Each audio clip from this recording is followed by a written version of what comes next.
Joining us now is Dr. Joseph Sansone, author of Mind Matters and Everything Else Substack. He's been intimately involved with getting the mRNA off the Sunshine State shelves, as well as fighting to get the COVID-19 vaccines labeled as a bioweapon, which is, I think, just obvious now.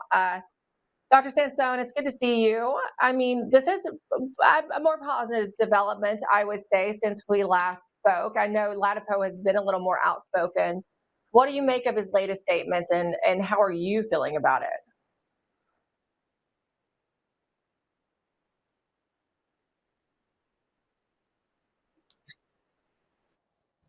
Can All you hear right, me? looks like we're having another technical difficulty here. Stand by. Can you hear me? Now we can. You Yeah. cannot. You Go can ahead. hear me. Okay. I can hear you So, now. So what are your thoughts on Latipo's statement? absolutely. Thanks, Emerald.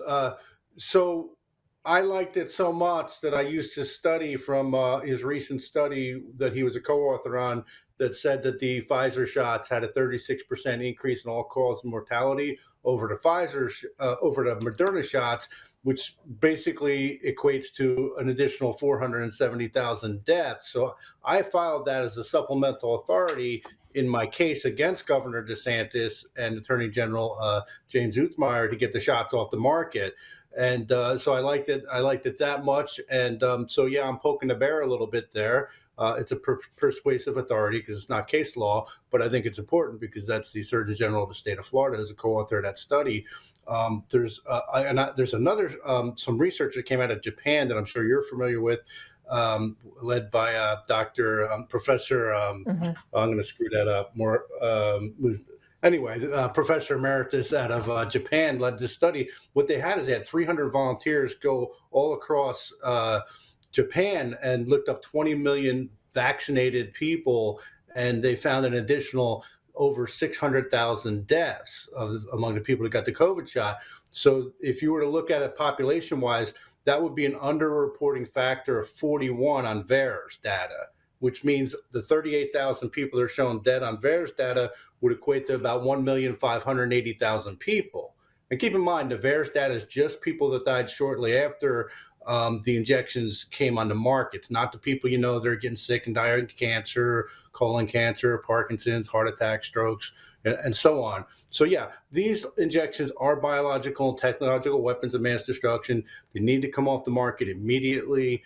I cannot explain why the state of Florida or the United States government refuses to stop this biological warfare campaign against Americans. I can only come up with nefarious explanations. I can't give any reasonable explanation why these injections, these mRNA nanoparticle injections, are still on the market. It makes absolutely no sense unless it's part of a broader depopulation campaign. So we've talked pretty extensively about that Japanese study that is ongoing, actually, that you mentioned. The Japanese journalist Masako Granaha, who is just an excellent journalist, has been reporting on it extensively. She's been on the show a couple times. She's working, with the team as she's kind of the person reporting the most about what they're doing. And they have been desperately trying to get this data to other countries, right? They want to share, they want to collaborate, say with Trump's HHS, with Bobby Kennedy, with Marty Makary, and tell what they found in Japan and say, here's what you can do in the United States, and let's collaborate on our data. I can tell you what I've heard behind the scenes. There are definitely different factions still, right? There's the FDA regulators who are still very pro jab, and I feel like, based on what I've heard from the inner workings and conversations with sources on the inside, there's a hesitancy to push too hard too soon, though. You and I just look at the black and white of it, right? People are going to continue to die every day. There are still children to be injected every day. We're going to talk about this, though. I think it's good that the show worked out this way, because Charlene Bollinger is going to talk with us a little bit after the fact on how she sees HHS working. I know that they're trying to pick their battles, I guess is how you put it, right? You pick your battles and you're trying to get certain things done. But at the end of the day, there are people still dying and the shots are still being given to people. Florida, you've filed this lawsuit, right? You've tried to get the governor to acknowledge, based on existing law, that these are bioweapons, which would restrict their use, at least in your state, right? What's the latest with your lawsuit?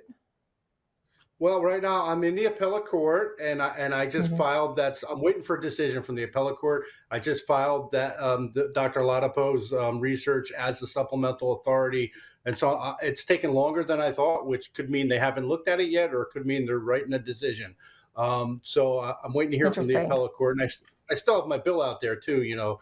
Which you can download from my Substack, which is I have a version for all 50 states that recognizes that these are already illegal.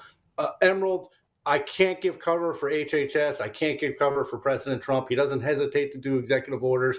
These violate 18 USC 175, Chapter 10, biological weapons. I have an affidavit from the law professor that wrote the law. President Trump can issue an executive order immediately and get on the right side of history. These people need to really be concerned about being prosecuted in the future because they're not going to be able to hide this. They think they're going to be able to do a hit and run, move it along in people's memory. But the problem is people that continue to get sick Yeah. and die from these injections, and so do I, and so does everybody else. RFK Jr. is actually facing now his own organization, Children's Health Defense, suing him. This is in a different case, but CHD continues to be very active on the litigation front, trying to enact having for jabs. And there's one related to Bill Gates. There's a new story out related to CHD's having 3 new plaintiffs being added to its case against Bill Gates.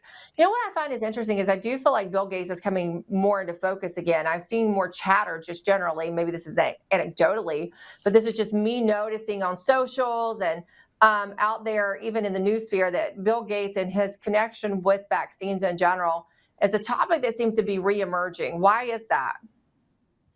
Well, as you know, I'm a potential witness on that case, so I can't speak specifically to Oh, that sure. case. But I think because Gates has been involved in anything from dimming our sun to these poisonous injections, and look at it like this: they have a negative effectiveness, meaning you're more likely to get sick and get COVID if you get the shots.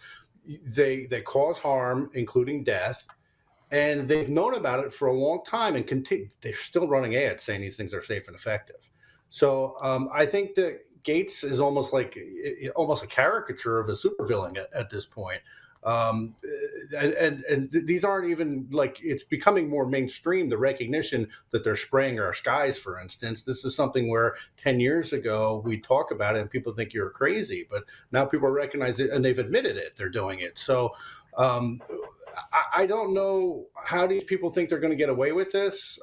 They're trying to push through this technocracy, and I think they're just trying to marginalize us to the point where we have, and this deals with the election integrity too, marginalize us to the point where we have no recourse.